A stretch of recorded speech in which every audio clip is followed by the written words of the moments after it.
മലപ്പുറത്തെ കുറ്റിപ്പുറത്താണ് ഒരു ബസ് അപകടമുണ്ടായത്. സ്വകാര്യ ബസ് തലകീഴായി മറിഞ്ഞ നിലയിലാണ്. ഒരാൾ മരിച്ചു, നിരവധി പേർക്ക് പരിക്കേറ്റു. ദേശീയപാതയിലെ ഡിവൈഡറിൽ തട്ടി മറിയുകയായിരുന്നു. കോഴിക്കോട് നിന്ന് തൃശ്ശൂരിലേക്ക് വരുന്ന ദീർഘദൂര ബസ്സായിരുന്നു, സ്വകാര്യ ബസ്സായിരുന്നു. ആ ബസ്സാണ് കുറ്റിപ്പുറത്ത് വെച്ച് അപകടത്തിൽപ്പെട്ടത്. റോഡിന് നടുവിലെ കോൺക്രീറ്റ് ഡിവൈഡറിൽ ഇടിച്ചതിന് ശേഷം ഇടതുഭാഗത്തെ ഡിവൈഡറിന് മുകളിലൂടെ മറിയുകയായിരുന്നു. കഴിഞ്ഞ ദിവസം അപകടത്തിൽപ്പെട്ട് അവിടെ ഉണ്ടായിരുന്ന ഒരു കാറിന് മുകളിലേക്കാണ് ഈ ബസ് മറിഞ്ഞത്. തലകീഴായി മറിഞ്ഞു, ഒരാൾ മരിച്ചു എന്നതാണ് പ്രാഥമികമായി വരുന്ന വിവരം.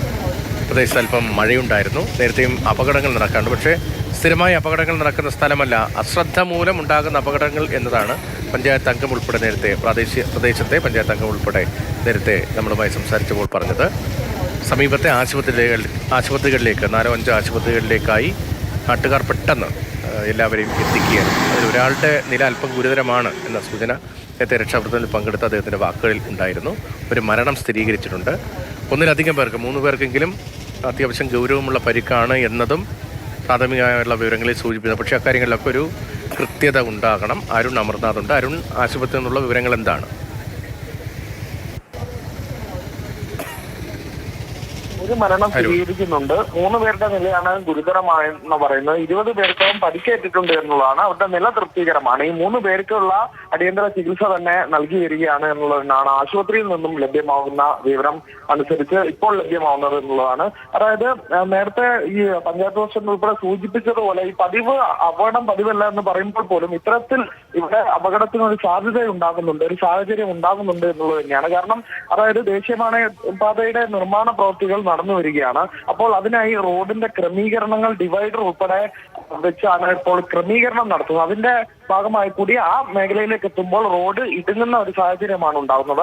അപ്പോൾ ഈ അമിത വേഗതയൊക്കെ ഈ അപകടത്തിന് കാരണമാകാനുള്ള സാധ്യത എപ്പോഴും അവിടെ ഒരു സാധ്യത നിലനിൽക്കുന്നു എന്നുള്ളത് തന്നെയാണ് പ്രധാനപ്പെട്ട കാര്യം. ഏകദേശം മാസങ്ങൾക്ക് മുമ്പ് ഒരു ടൂറിസ്റ്റ് ബസ് സമാന രീതിയിൽ മറിഞ്ഞ അപകടം ഉണ്ടായിരുന്നു എന്നുള്ളത് തന്നെയാണ്. അതിന് പിന്നാലെയാണ് മറ്റൊരു അപകടം കൂടി അവിടെ ഉണ്ടാകുന്നത്. അപ്പോൾ എന്തെല്ലാം കാര്യങ്ങൾ ആ മേഖലയിൽ ശ്രദ്ധിക്കേണ്ടതായിട്ടുണ്ട് ഈ നിർമ്മാണ പ്രവൃത്തിയുമായി ബന്ധപ്പെട്ട് എന്ന് ഉൾപ്പെടെ ഒരു ചോദ്യങ്ങളായി മുന്നിലേക്ക് വരുന്നു എന്നുള്ളതാണ്. എന്തായാലും രക്ഷാപ്രവർത്തനം പെട്ടെന്ന് തന്നെ ഏകോപിപ്പിക്കാൻ സാധിച്ചിട്ടുണ്ട് എന്നുള്ളത് തന്നെയാണ് ദൃക്സാക്ഷികൾ ഉൾപ്പെടെ നേരത്തെ അവിടുത്തെ ജനപ്രതിനിധി ഉൾപ്പെടെ നമ്മളോട് സംസാരിക്കുമ്പോഴും പറഞ്ഞത്. അപ്പോൾ തന്നെ നാട്ടുകാർ ഒത്തുകൂടി, ഒപ്പം തന്നെ അഗ്നിരക്ഷാ സേനയും പോലീസും എല്ലാം ചേർന്ന് തന്നെ ആശുപത്രികളിലേക്ക് മാറ്റാൻ ഉടനടി തന്നെ സാധിച്ചു. ബസ്സിൽ നിന്ന് എല്ലാവരെയും ഇപ്പോൾ മാറ്റിയിരിക്കുന്നു എന്നുള്ളത് തന്നെയാണ്. ഇനി കോട്ടകലിലെ സ്വകാര്യ ആശുപത്രിയിൽ ചികിത്സയിൽ തുടർന്നവരുടെ നിലയെക്കുറിച്ചാണ്. 3 പേരുടെ നിലയാണ് ഗുരുതരമായി തുടരുന്നത്. ഇവർക്ക് വേണ്ട ചികിത്സ നൽകി വരികയാണ്. 20 പേർക്ക് പരിക്കേറ്റിട്ടുണ്ട്. അവർക്കൊക്കെ ചികിത്സ നൽകി വരികയാണെന്നുള്ളതാണ്. ഒരു മരണം സ്ഥിരീകരിച്ചിട്ടുണ്ട്.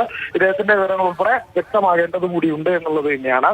എന്തായാലും ആ മേഖലയിൽ ഒരു ജാഗ്രത അനിവാര്യമായി വേണമെന്ന് ഓർമ്മിപ്പിക്കുന്ന ഒരു അപകടം കൂടി ഉണ്ടായിരിക്കുന്നു. 2 അപകടങ്ങളാണ് ബസ് തലകീഴായി മറിഞ്ഞ് ഇതേ മേഖലയിൽ തന്നെ സംഭവിക്കുന്നത് എന്നുള്ളതാണ്. ദേശീയപാതയുടെ നിർമ്മാണ പ്രവൃത്തിയുമായി വലിയൊരു അപകടത്തിലേക്ക് തന്നെ വഴി വെച്ചിരിക്കുന്നു എന്നുള്ളതാണ് ഒരു ആശങ്ക ഉണ്ടാക്കിയത് എന്നുള്ളതാണ്.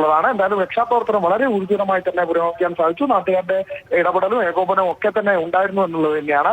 അത്തരത്തിൽ വാഹനങ്ങളിലായി തന്നെ സ്വകാര്യ വാഹനങ്ങൾ ഒറ്റയായി തന്നെ പെട്ടെന്ന് ഉടനടി ആംബുലൻസുകളുമായൊക്കെ തന്നെ ആളുകളെ ആശുപത്രിയിൽ എത്തിക്കാൻ സാധിച്ചിട്ടുണ്ട്. അവരുടെ ചികിത്സ എന്തായാലും തുടർന്ന് വരികയാണ് എന്നുള്ളത് തന്നെയാണ് ദൃക്സാക്ഷികൾ ഉൾപ്പെടെ നമ്മളോട് പങ്കുവെക്കുന്ന വിവരം എന്നുള്ളതാണ്. ബസ്സിന്റെ ദൃശ്യങ്ങൾ കണ്ടാൽ തന്നെ നമുക്ക് മനസ്സിലാകുന്നുണ്ട്. തലകീഴായി മറിഞ്ഞ് അത്തരത്തിൽ പൂർണ്ണമായും തകർന്ന നിലയിലാണ് ബസ് ഉള്ളത് എന്നുള്ളത് തന്നെയാണ്. ഒരു വേഗത ഒരു ഘടകമായിരിക്കും, ഒരു കാരണമായിരിക്കാം എന്നുള്ളത് തന്നെയാണ്. മേഖലയിൽ എത്തുമ്പോൾ പെട്ടെന്ന് ശ്രദ്ധ എത്തുമ്പോൾ ബ്രേക്ക് ഉപയോഗിക്കേണ്ട ഒരു ഗതി വരുമ്പോൾ തന്നെ ആകാം ഈ ബസ് മറിയാനുണ്ടാകുന്ന സാഹചര്യം ഉണ്ടാകുന്നത്. ഈ ഡിവൈഡർ ഉൾപ്പെടെ ശ്രദ്ധയിൽപ്പെടാതെ വരുന്ന ഒരു സാഹചര്യം ഉണ്ടാകാം എന്നുള്ളതാണ്.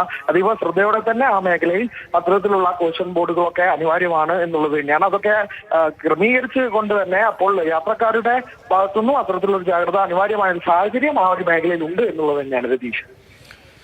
അരുണാമൃതാണ് വിവരങ്ങൾ നൽകിക്കൊണ്ടിരിക്കുന്നത്. വലിയൊരു അപകടമാണ്. ആ ദൃശ്യങ്ങൾ തന്നെ ഭയപ്പെടുത്തുന്ന ദൃശ്യങ്ങളാണ്. പക്ഷേ ഈ ബസ്സിലുണ്ടായിരുന്ന ആളുകളുമായി ബന്ധപ്പെട്ട വിവരങ്ങൾ തിരക്കുന്നവർക്ക് നൽകാനുള്ള ആശ്വാസകരമായ വിവരമെന്നത് എല്ലാവർക്കും അങ്ങനെ വലിയ ഗൗരവമുള്ള പരിക്കുള്ളതായി ഇതുവരെയും ആശുപത്രിയിൽ നിന്ന് വിവരം ലഭിച്ചിട്ടില്ല. ഒരു മരണം സ്ഥിരീകരിക്കുന്നുണ്ട്. 3 പേർക്ക് അതീവ ഗൗരവമായ പരിക്കുണ്ട് എന്ന പ്രാഥമികമായ വിവരം ലഭിക്കുമ്പോഴും മറ്റുള്ളവർക്ക് കുഴപ്പമില്ല എന്നതാണ് ഇപ്പോൾ ഇവിടുത്തെ ജനപ്രതിനിധികൾ ഉൾപ്പെടെ പങ്കുവയ്ക്കുന്ന വിവരം.